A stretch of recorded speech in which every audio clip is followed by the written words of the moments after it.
Hey everyone, welcome to a new episode of the Retro Gamers Podcast, episode number 254. Larry here. And Anthony here. He's Actually here. In here, town. Here. See? Ow. See? Quit it. Yeah, look at that's my good shoulder. It's the only part of his body that isn't broken.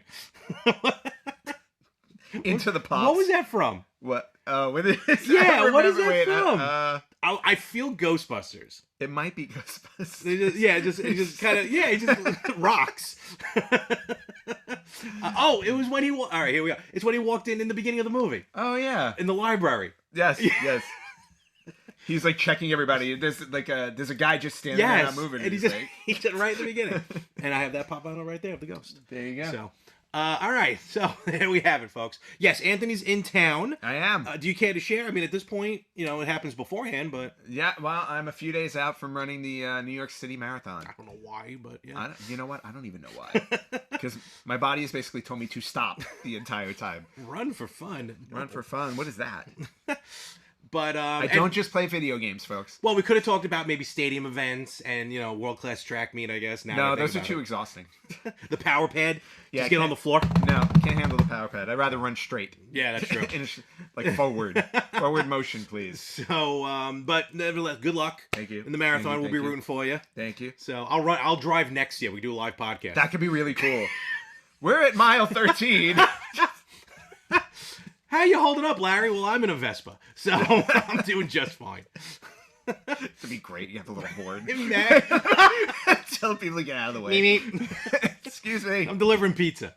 But Actually, that would be good motivation in front of me. Matt, Just like have a pizza open. it's like the old Bugs Bunny cartoons and put a carrot in front of the mule. Yeah, but forget the carrot. Give me a pizza. And a good New York pizza. Yeah, there's only, trust me, only one. Yeah, Brooklyn, definitely. Garrison Avenue. So, yes, good luck at the marathon, Thank you. in all honesty. Thank you. And, but as we record today, it is Halloween. It is Halloween. Literally Halloween. No, it is literally Halloween. Yes. And obviously one of my favorite holidays. Mm-hmm. Absolutely love You're it. a psychopath. Because hey, sociopath. Sociopath. I'm Different sorry. sociopath. My bad. Yeah, I have no feelings. But no, Halloween is always a fun time of year. You got your spooky stuff all over the place, which is really cool. And I'm a big horror movie fan, so like this is like my month. Okay. Which is always great. And then of course, horror games. Yes. Horror video games, survival games, which we always tend to talk about this time of year for obvious reasons. We always do. Fun. But what I was trying to think of while we were putting together, what we were going to talk about today. While you were beating my high score? Well, while I was beating your high score in Miss Pac-Man, because that's what I do every trip. Every time I come to Larry's, I have to top his high score in Pac-Man. Yep. And I have to say, it's pretty easy. Well, now we have a new high score. So. Yeah, there is a new high score, and it is mine. What? So that's Larry's horror dream come true. Or nightmare. But one of the things I always like to talk about, horror games. But yes. I was thinking specifically, like, I don't know, and it's not specific to a horror game, but the scariest moments you can remember from a video game. Because not all video games have to be horror to have scary moments. No, true. Like, perfect example, like in Super Mario World, the first time you realized that you murdered Yoshi when you dropped him into a pit. I never put two and two together on that one until later on, when you realize that you're this poor animal just being subjected to you. Yeah, and it just makes you wonder how all the other animals there didn't gang up and kill you at a certain point. Because, you killed like 200 of our brothers. A lot of them. On the road to beating Bowser. A lot of them. It was ridiculous. It's crazy. I like some of the moments from horror games, and it's gonna go to Resident Evil, of course. And I remember it specifically when I got the remake on GameCube of the first Resident Evil, and I was playing it, and I had the lights out. I was just playing the game. That's the way to play that game. And the way I remember it is just a rock being thrown through the window. Apparently it was a dog, but I remember a rock. But be that as it may, when that went through the window out of nowhere, I'm like, nope, I'm going to put the controller down. I'm done. I am done for the evening. And apparently, since I bought that game, because I've never went back. That was it? You never went back? I never went back. So the dog did you in just like that? I guess so. Or what I thought was the rock. Oh, well. Not the rock, but a rock, yeah. It just comes through the window. Rock bottom. Yeah. I'm trying to think of other, like, kind of... Well, staying on the Resident Evil one really quickly before you switch over. I was thinking of... That's always the moment that I remember because it made me jump. Because I played it on the original PlayStation. I remember sitting in my room in the dark playing it because I'm like, oh, this would be cool. I'll play a horror game in the dark. The minute that happened, I jumped off my bed. I was like, what? I was like, but also at the very beginning of Resident Evil, when you see your first zombie, they do like a pan in on the face and the slow motion turn. Like that was a really cool moment. That basically showed you this game is something different. And you hear like really just cool. that. It was really, really good. And then it takes like 10 headshots before he goes down. Honestly, it's wicked. I remember. I'm trying to pull up. There was actually an article that I'm trying to find. That's why I'm not looking at the thing. Of scary moments. Or like the scariest game, like even on the Switch right now. Oh, okay. But I was gonna say Silent Hill is another one. Silent Hill, and we talked about it. It was funny. Silent Hill was scary, but because of like programming limitations. Yes. And that's really what caused it. And it was smart. No, very smart. Very smart. The whole reason why the fog is in the first game was because they couldn't get the town to render. So to mask that, they would put the fog in. It would render in the background.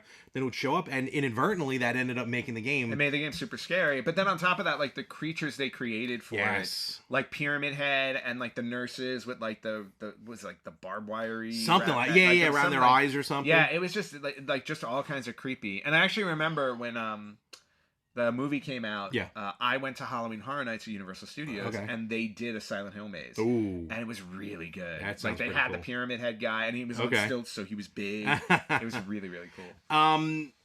Yeah, no, that's actually a lot of the cosplay from Silent Hill ended up being some wild Silent Hill. Yeah, wild cosplay. Yeah, because the creatures in that are definitely original.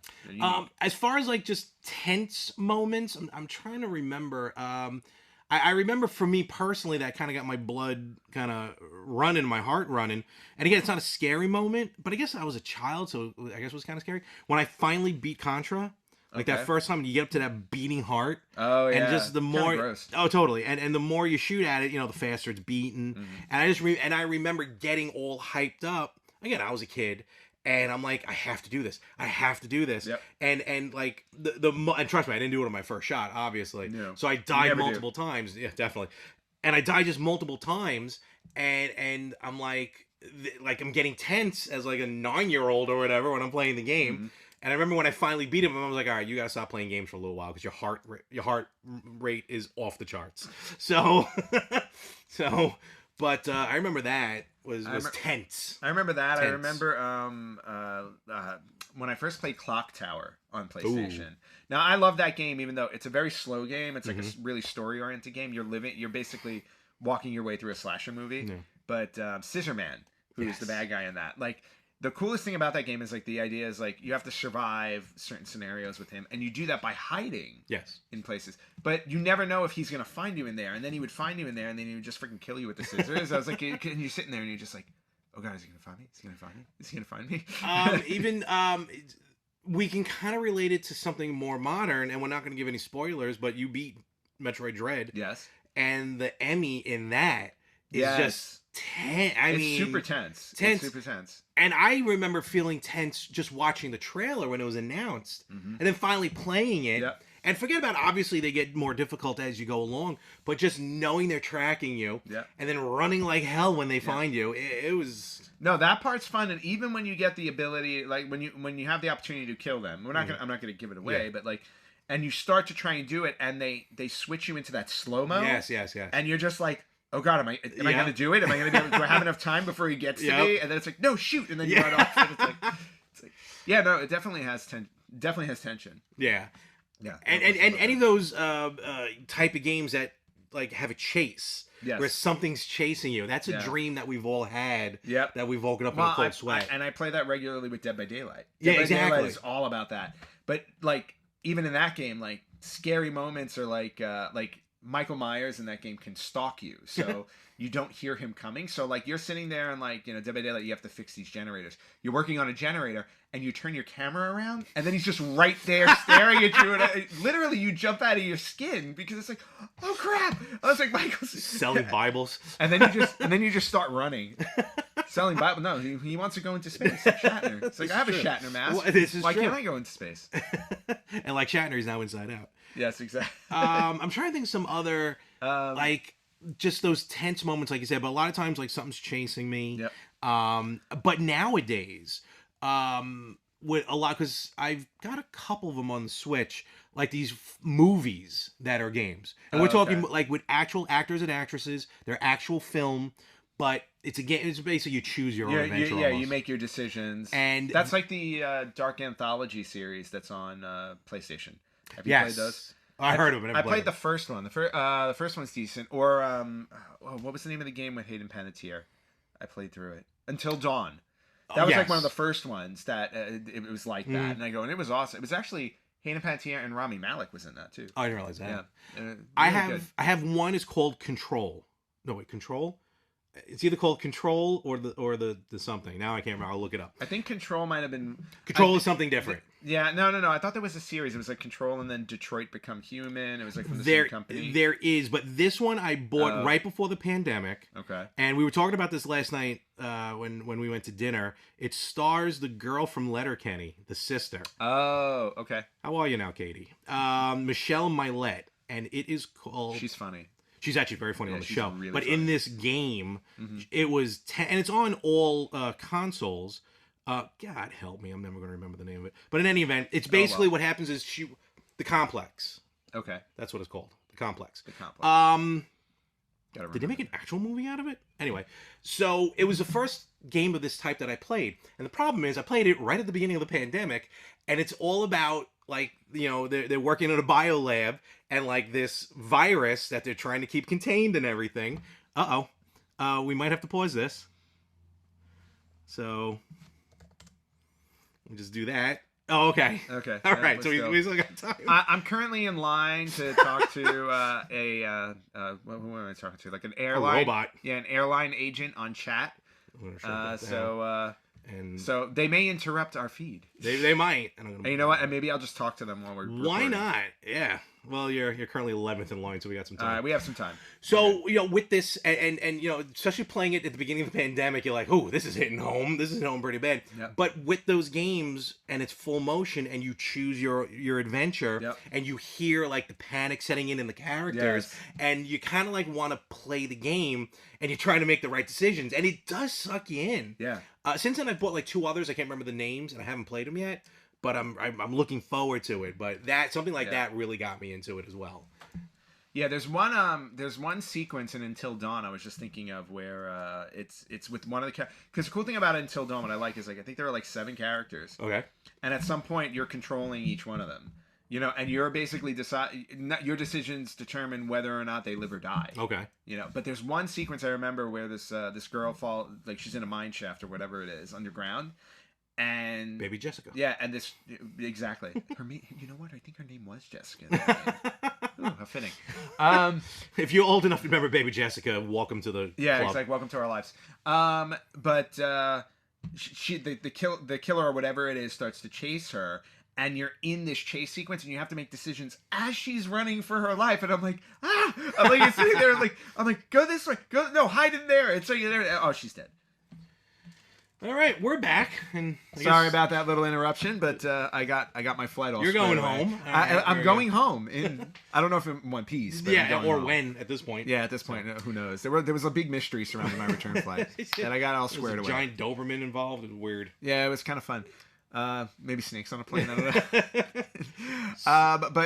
know. Before I was talking about Until Dawn and the chase scene, but Until Dawn to me was like just a really solid horror game that played out like a movie, and it was really, really cool. Definitely. No, definitely cool. And what I have real quick while I was waiting, I was able to pull up, and this is a list from Nintendo Life, the scariest game on every Nintendo home console. Okay. All right. So I'm curious to see if I have played or just owned them all. Let's find out. Probably not the Wii one. On the NES, a game called Sweet Home. Alabama? Almost. I've actually heard of Sweet Home. It's an incredibly rare game. It's very hard to find. Some people call it a prototype Resident Evil. Yes. It was on the Famicom. December 15th, 1989. Looks like it was released from Capcom. Mm-hmm. Yeah, that's one that I definitely need to like pick up or find like a way to play that game. Oh no, totally. It's there's actually some honorable mentions, but we'll just stick to the list. Nah, stick to the list. What do we got for Super Nintendo? Super Nintendo, Clock Tower. Hey, what? That was on PlayStation. That was on Super Nintendo as well. Oh wow! Only in Japan. Oh, only in Japan. I was gonna say I couldn't imagine that game fitting on a Super Nintendo cartridge, but okay. Because that game had like 12 different endings and like all that. Yeah, it was. There's almost as many endings in Clock Tower as there are ways to die. Yes, and definitely Super Famicom. No question. For the Nintendo 64, a game that I had, Resident Evil 2. Oh man, I think Resident Evil 2 to me was the epitome of the series. Oh, totally. Far. It was just it.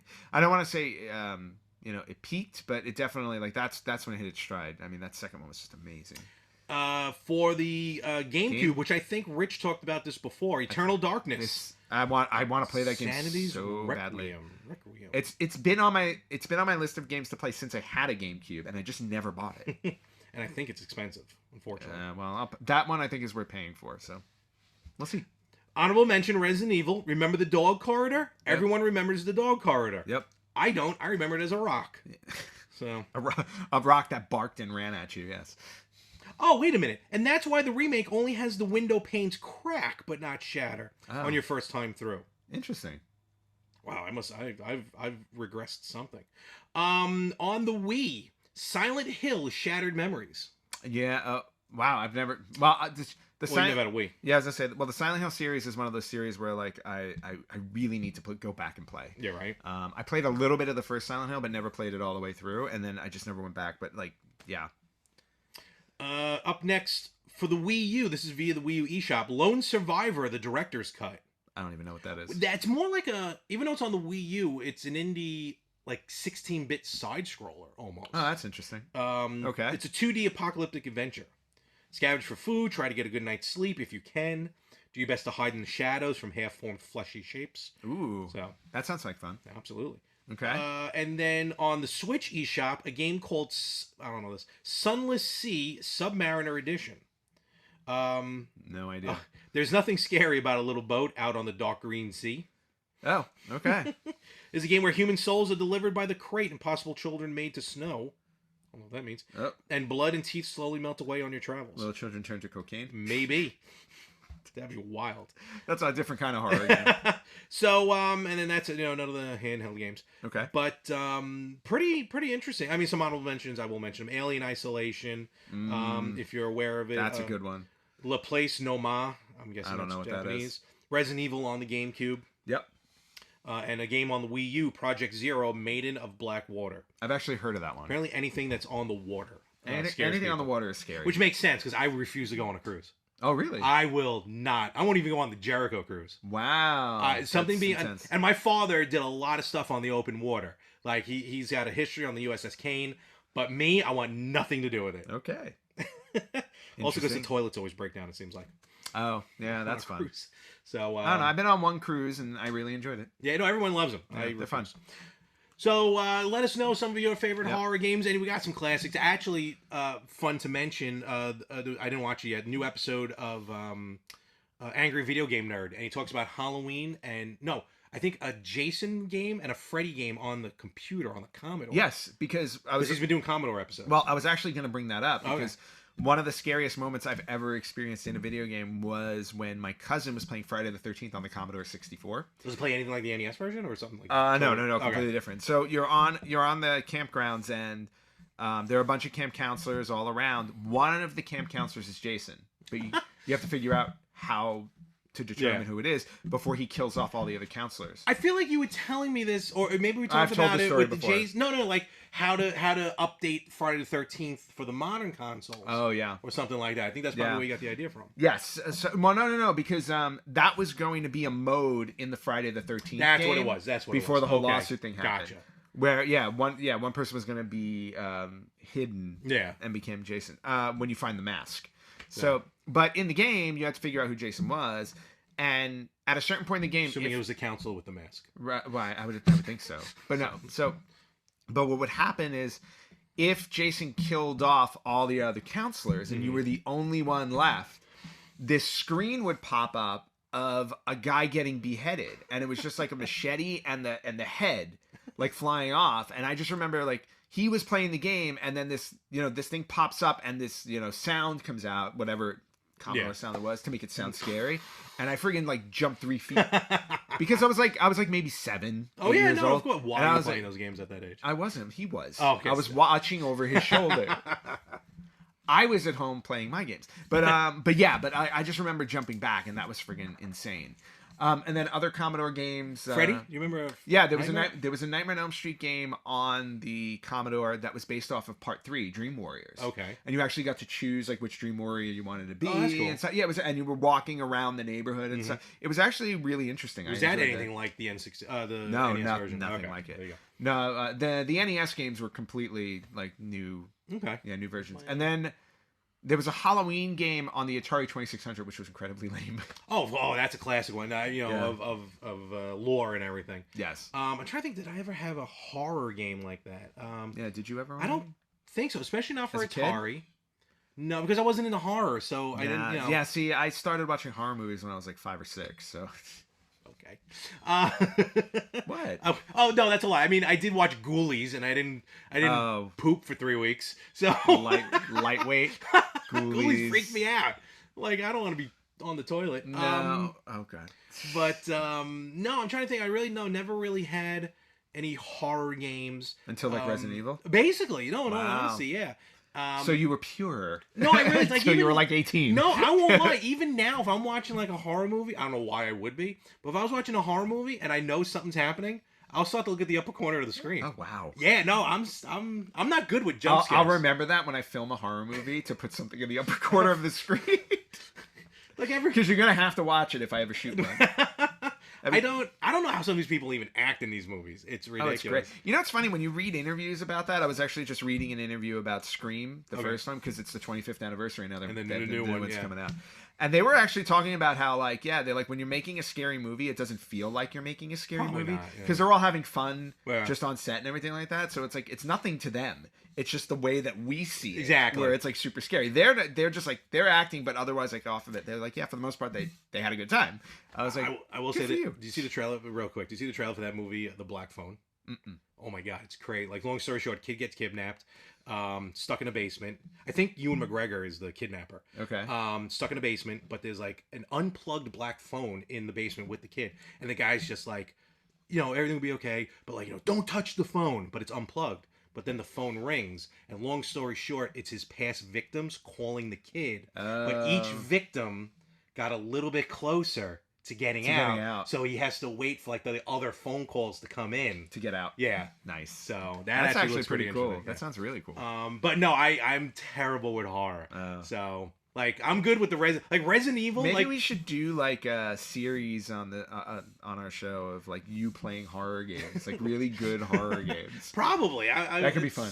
Maybe we will look into that. Yes. So, but let us know. Making that list for 2022. We'll figure something out for next year. But let us know some of your horror games and like favorite horror moments. Yeah. Because sometimes just some stuff just is. Sometimes it's just a moment in a normal game where all of a sudden you're like, why did they put that in there to scare the hell out of me? No, totally. So, yeah. But that's for Halloween and like Night Trap. Night Trap. You want to talk about pressure? Just try to play the game as pressure. I know. Oh, the whole thing is not pressure. And at the time, being a 12-year-old trying to get to all the levels, all the scenes. Oh, man. Poor Dana played that. Just wanted to watch the movie. So, but with that being said, we're gonna move on to just some news. Just gonna talk about some stuff here. Some interesting stuff came out. Nothing really horror related. What do we got? Actually, kind of horror for Nintendo. Nintendo had a couple of tough stories coming out. What did they do now? First of all, Nintendo let me see if we can pull up some information. Nintendo just shut down their California and Toronto offices. Yes, I saw that. There goes my future. Let's see. So now the headquarters are Redmond, Washington, and Vancouver, which is like right across the street from each other. Yeah, basically. And well, at least we are moving more of our employees. So at least some people get to keep their job. Well, yeah, the ones where they basically say move or else. Toronto shutting down, and Redwood City, California. Okay. It doesn't really say much as to why further. Probably just money. Yeah, I was just to say cost-cutting measures. They're just consolidating into 2 offices. So, okay. So I'm quoting NintendoLife.com. Nintendo America's Senior Vice President of Sales and Marketing, Nick Chavez, will be moving, revealed on LinkedIn. He's going to KFC and the Yum brand. Ooh. I'm assuming Yum owns KFC. Yeah. I wonder if he's going to work on the KFC video game console. That would be because awesome. that's yet to been released. I know, and I want my chicken warmer. I want that. You have no idea how bad I want that chicken warmer. I don't even eat fried chicken don't. anymore. You hate fried chicken. But I want a fried chicken warmer. It's like 3 months after you buy the system. I'm like, Aunt, why are you like bigger than I am? What I want to know is like my chicken. At what point though does your console just smell like chicken all the time? I know, the grease has to be beyond repair, but it uses the heat of the PC to warm the chicken. It is now. I'm genius. assuming you can't put physical games in this thing, right? It's digital. No, I think it's digital only. Yeah, because can you imagine like you pull like a disc out and it's like dripping. Vises is drippings with goo. Why is it's like I have a fried disc. It's just like it automatically gets breaded and fried. And I never worked for KFC, but I worked for my father. We had a job in KFC, I told you. I remember that story. I won't say it here because KFC will sue me. I think I stopped going to KFC. I stopped eating KFC that day. Yet they gave us a free bucket of chicken, and my father and his work partner, ate it. Ate the whole bucket. I'm like, nope, I'm good. So. All good. Never again. I'm vegan. So beyond that, the other problem is Nintendo. Of course, the expansion pack just came out. The online expansion pack. Yes, I've been reading up on that. The premiere, like the reveal, not the reveal video, but like the official video to explain the expansion pack, was like a 3-minute video. Yep. Is now Nintendo's most disliked video on YouTube. Yep. And I still don't know why. Let's explain why it's the most disliked video. $50. No, it's not even necessarily $50. That's the first complaint. Yeah. I disagree with that because I think for all the extra games you get, $50 for the year is fair. I think it's very fair. I think that's fine. The bigger issue is what came out after that when people started playing the expansion pack and there were lag issues with the game. Yes, so that's a big problem. Issues with emulations. Yep. Yes, like Anthony said, lag issues, technical issues. I've played, now I have not deep dove into it, but I've been playing some of the games real quick. So far, so good.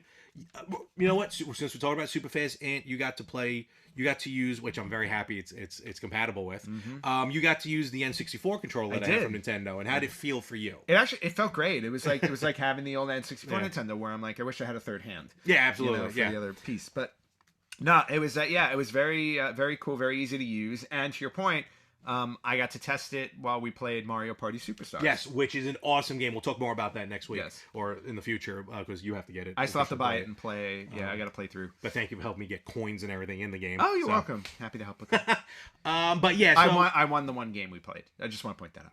Yeah, and honestly, by ridiculous, like 5 stars. It was like 5 stars to 1. But I had 122 coins, which I think is a record for me. Well, I spent all my coins buying my stars. They're $20 each. I don't want to hear it. Well, that's still 80. And you won a star. And I won a star. But then you stole one, actually. Yeah, but did I steal one? You did for 50. I did steal one for I'm 50. sure the math will add up. Yeah, when you add it all up, I made more. No, you actually did make more coins than me. It was like 30 more coins. Something like that. Yeah. Well, except for the one game I had to go head-to-head, and I accidentally bet 1 coin. Oh, yeah, that was great. That was fantastic. That was awesome.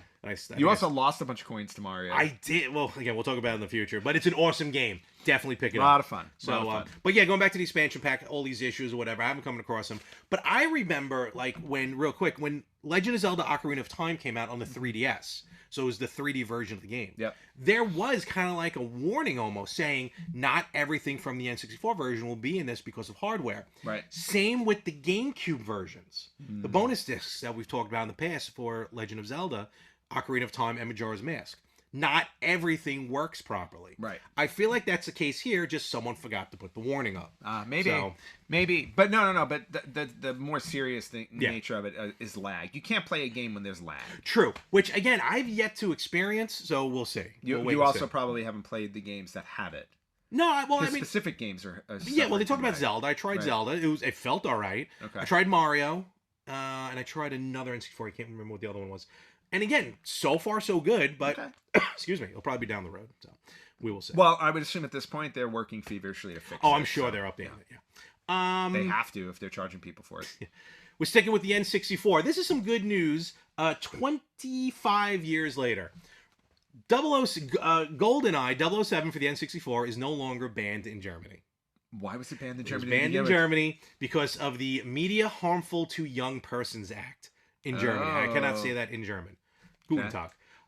Yes, the game was banned because it was felt to be media harmful to young children. Oh. And yet Nintendo of Europe has been fighting this whole time. They've been fighting for 25 years. 25 review process happened. They should have just sent James Bond into Germany. Well, it was Pierce Brosnan. Oh, never mind.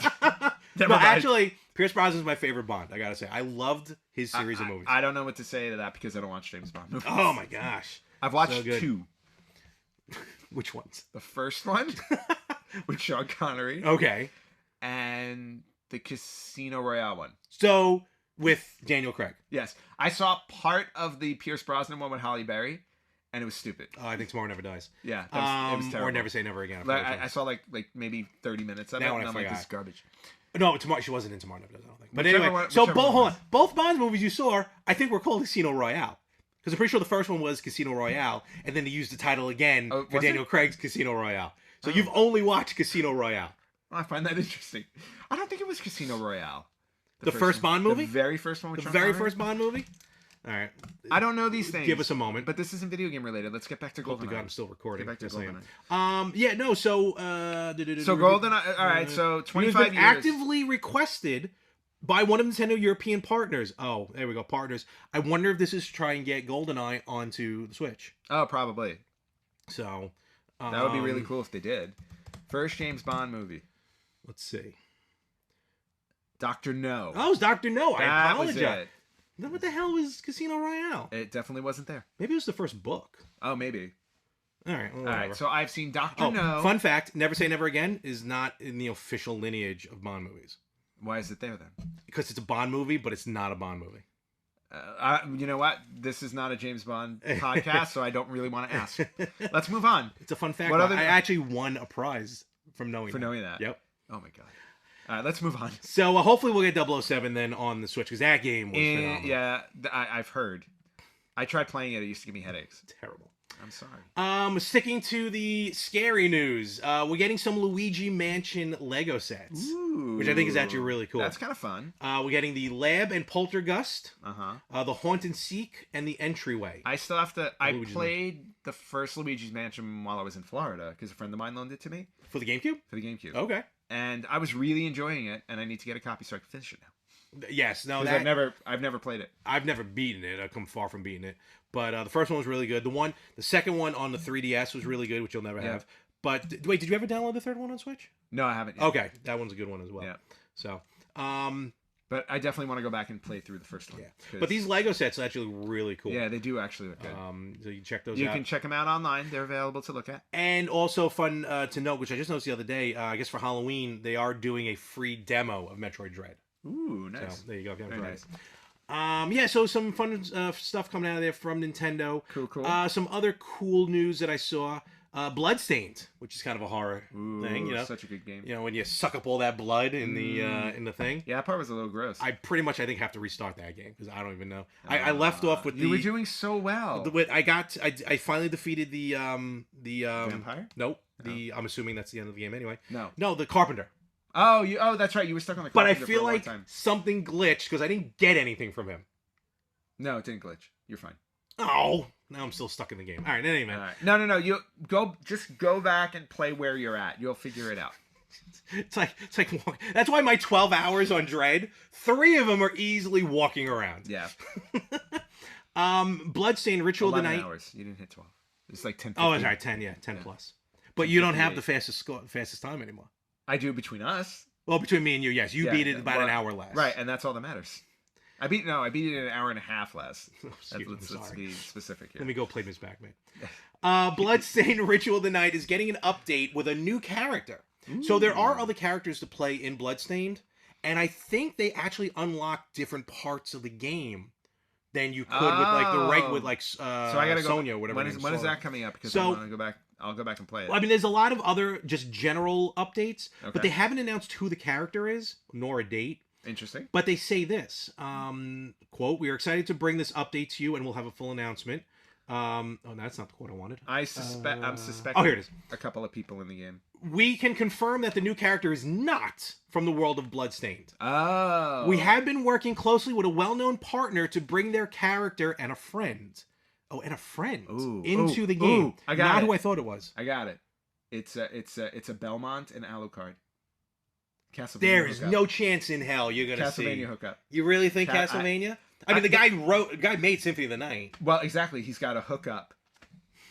See, I was thinking it was gonna be Shovel Knight. No, because Shovel Knight's in the game. Yes, but no, but still. I'm thinking Castlevania. All right, mark it, folks. Let's see what happens. Well, imagine playing. Just look at the way the game plays. Oh no, it's Symphony of the Night. Yeah, you can very easily make. Yeah, I think Castlevania. All right, we'll see. No date, but we'll see how that goes. I'm excited about that. And one more thing here, which I like. It's not Halloween related, but it is a throwback to our childhood. So big time. Very cool. Right now, one of the hottest mods to do with home games, home consoles, and everything for the old systems is putting transparent cover shells on them. It is the new fad. Now, if you grew up in the 90s, everything, it looked like you just got out of jail because everything was clear. Everything was see-through. Yep. Which, for a fun fact, prisoners, they had everything they owned. Cassette decks, television. Clothing? Almost. Well, I'm sure that was probably optional anyway. But like any electronics were see-through. Were completely transparent and see-through for obvious reasons. Yeah. But let's face facts. The phone. Everyone had a clear phone when we were growing up. Had that. I had one. I totally had one. Wow. But I had a whale phone. I remember. Do you remember my whale phone? I remember that phone. And you get a phone call. That's not how whales sound, but whatever. It was a dolphin. It was like Free Willy. It was like up in the air like this, like it was like jumping. It's like you ever watched the down periscope where the guy's communicating with the whales in the submarine. Anyway, he did have a whale phone. Anyway, you gotta check out these. Gorgeous, clear, transparent shells. Are you gonna change all of your systems now? No, I'm not touching a thing. I gotta figure out. I gotta redo it again. Oh, jeez. As if I could have just owned one system that would have played like 5 different games with one HDMI hook. And it's almost as if you pre-ordered it and had it just waiting for you. Pre-ordered, paid in advance, waiting for you. And cheaper than everything I ended up investing in. And cheaper than everything you wound up buying. By a lot. But I can play 10% more games than you can. For now. So, but yeah, no, there's a Super Nintendo we're looking at. I'm doing the editing, so hopefully I'll remember to put it up. I saw a Genesis one, which looked really cool. Mm-hmm. And we're talking like clear or even like a smoke color to it. Yep. So I think that's pretty cool. I would have loved to own something like that's that. really cool. That is sweet. That is really, really it's cool. It's never going to yellow. No. Hopefully. So. No, it'll just get like dingy. You got to figure out what that is. So yeah, transparent retro consoles must have 2021. I'll pass. I just like keeping my consoles in their natural state. You know what I mean? Like, I don't like to change them. I definitely, all my life I've done that, except for the N64.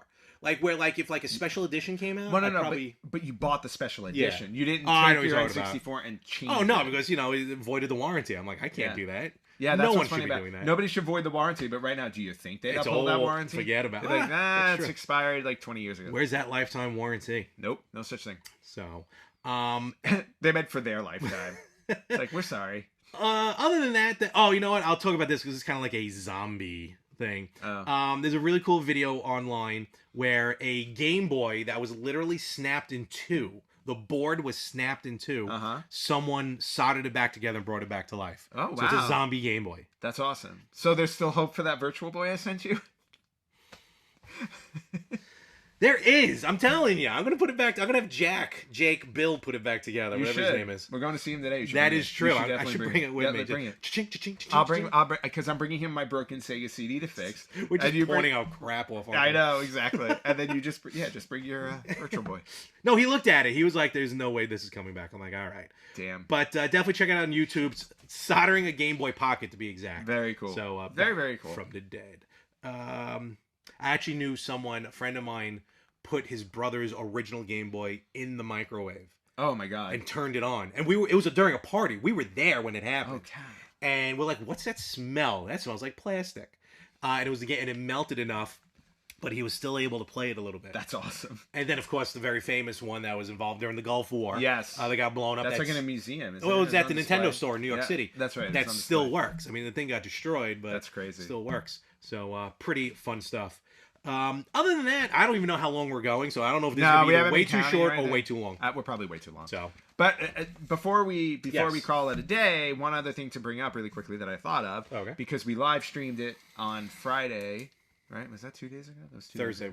No, day after your birthday. Yeah, Friday. It was Friday. Yeah, so Friday, so we had live streamed because I had finally gotten the Polymega. Yes. My Polymega arrived. It arrived on my birthday. So it was like the best birthday gift ever. They knew it. They planned 2.5 years to do that. They knew it was my birthday, so they wanted to send it to me. It was really kind of them.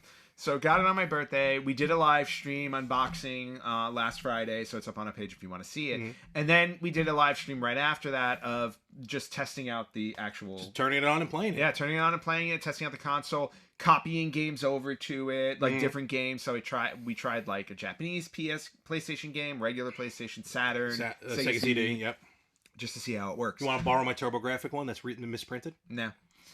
No, because you never get back until I fix it. But so anyway, so played through it and everything like that. As I told you, I was super impressed by it. And trust me, folks, that is a seal of approval. Yeah, if he says it, I'm such a grump. I really am. Like I mean, I'm snarky on the show. I was like, but off of the show, it's like you give me something. I'm like, what is this garbage? I'll tell you, I've known you for almost 30 years. You're tough, but you are enjoying the hell out of it. No, I really enjoyed it. Like I really enjoyed playing it. It's so smooth. The menu screens are very easy very easy to navigate.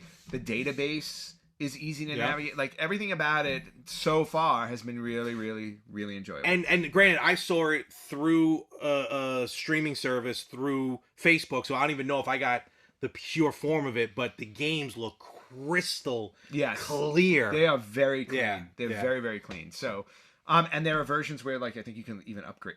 Yeah, like patches and stuff like that. Yeah, so. Which is really cool. And then on top of that, like they're going to be doing firmware. They will updates so that Dreamcast may come. Maybe they talk about all the systems. Yeah, they're talking about potentially Dreamcast. A store.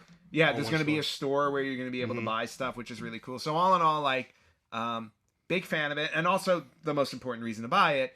It saves me from keeping 5 consoles hooked up. It really does. It does. Like it's a good space saver. I see you keeping the consoles on display, maybe. Yes. But not hooked up. Exactly. Yeah. Yeah, like I'll have my own little museum. Exactly. Which I would have done.